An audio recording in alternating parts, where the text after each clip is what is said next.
Welcome to Workstyle Stories, because life changes and every life is different.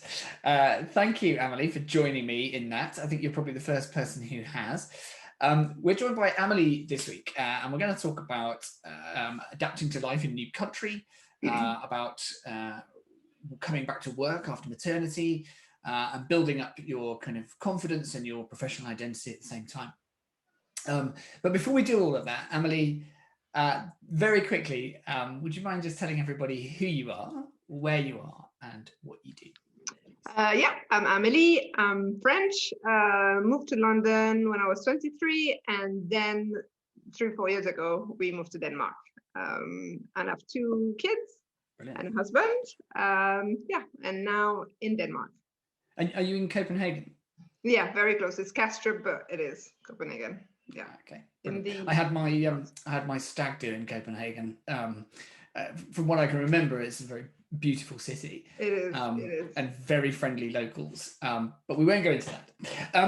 We're here to talk about you. So you went over to Denmark, but you were in London before that. What were you doing when you were in London? What was your kind of your typical work? I worked.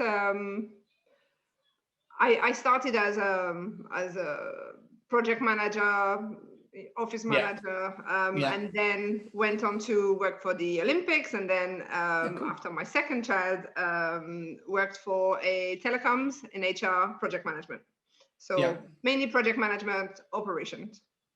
And you speak fantastic English, so presumably you're quite comfortable kind of project managing in English language.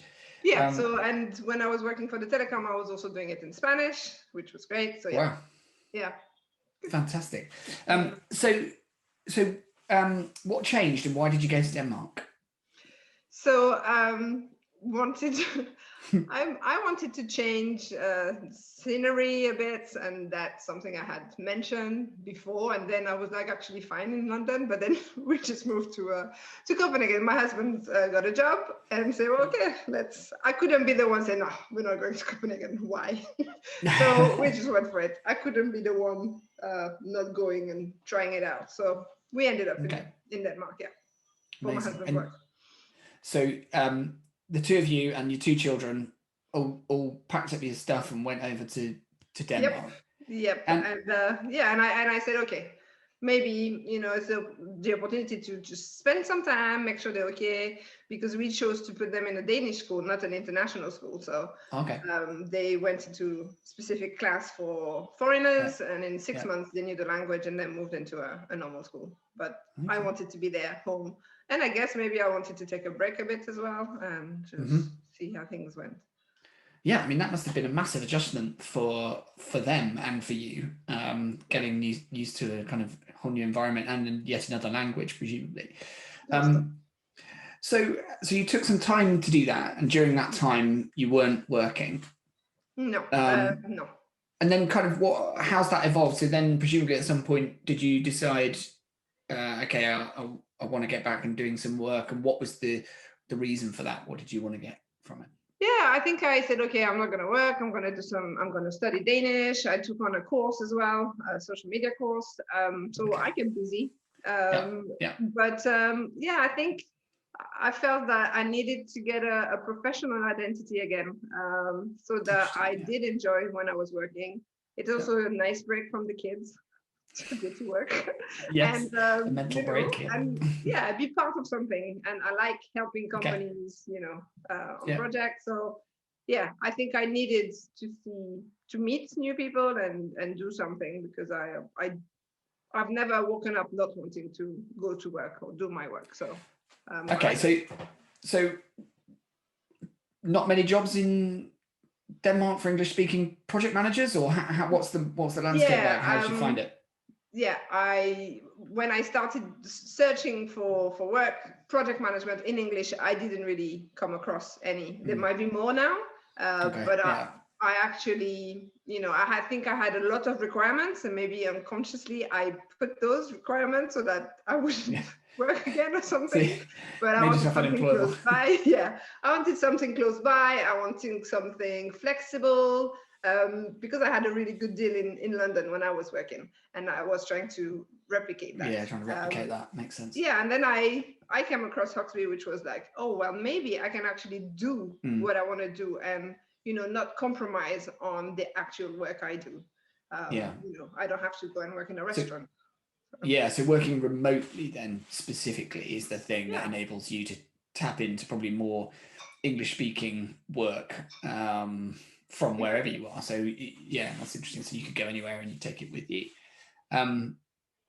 Awesome. So that meant choosing a path of self-employment and with it Workstyle. So what's your work style like now? How does work fit around life for you?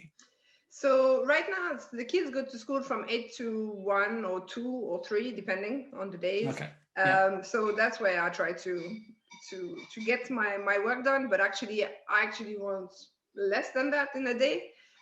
So I'm aiming for 20 hours a week. Because actually, we say, oh, I have 20 hours available, but you don't actually produce work for 20 hours. And that's what I've learned this year. Yeah. The last 2 years. It's just, you can't really bill for the time you spend changing between projects, clients.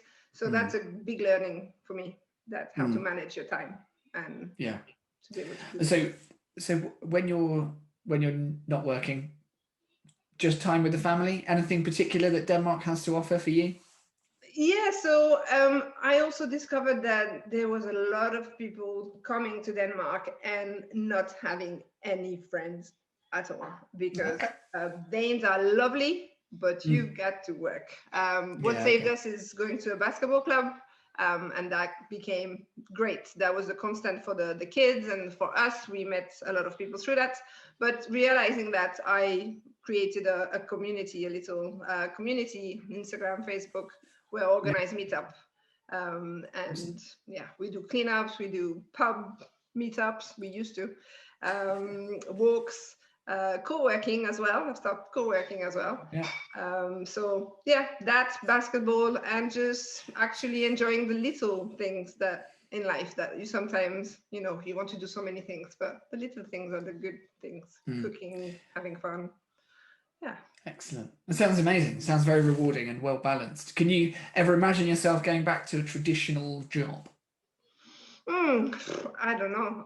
Do they exist still? That's what sometimes I'm like talking to family. I say, for real? Are you working that amount of time? No, I don't think I could. I don't think I could. No. I don't. It wouldn't have to be totally traditional. There would have to be some. I think being employed is nothing I wouldn't, I'm against, but no, I think 9 to 5, for example, like it is in the UK, or in France, it's 9 to 7. Like, no, I don't think I would be able to. No. And when you tell people in Denmark about Workstyle and about how you work and what you do, how is it met culturally? What's the reaction? Well, I think there's more and more Hogsby's in Denmark, for example. Actually, I've met, because of my network and the international groups I've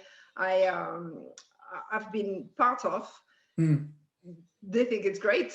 So the internationals love it, and they actually realize that they might not have to find something actually in Denmark, or there might be an interim solution where they can do remote until they find something. So the Danes are a bit less, I don't know. It's, okay, you're working from home. Okay. I guess the pandemic makes it more easy to understand. Easier to get your head around, And the Danes generally are, I think, happier and kind of generally live a more equal existence, don't they, than perhaps other European counterparts.